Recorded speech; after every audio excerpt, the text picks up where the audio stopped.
dah itu rangat malam 27 Rajab. Bahkan malam yang dah malamnya Allah Taala gebi tabuh hadiah kepada umat Muhammad dan kepada Nabi Muhammad temayang puluh ke malam limong buah hotel. Negara nyan temayang di tayo ya. Nyan bak malam 27 Rajab dia cak Nabi. Ibadah lain modang Jibril.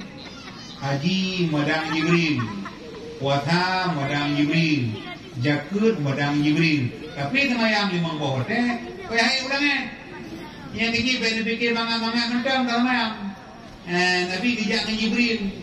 Dengan kejak, dengan burak. Dan buka yuk, kokoh dah. Jibril itu bagi Muhammad. Kita dah berangkat menuju menumpang Allah. Kaji, bana demi karena burak.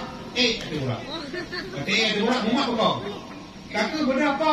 Watepo lek po. Lagi kilat. Mana burak lagi kilat. Ngan kilat tajam burak tu.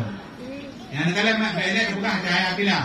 Cahaya tente mentang mak burak. Bandar tu jauh. Anak apa? Ini anak tu cahaya jauh. 3 beg tu. Jadi po burak lek po terbang. Lemur piu pada tempat. Pada tempatnya mak burak ke Jibril. Muhammad tapi boleh dah.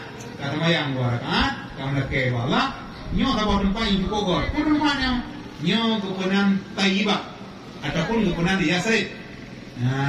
Kota Madinah. Yang tu kata dengan para sahabat penuh dah hijrah.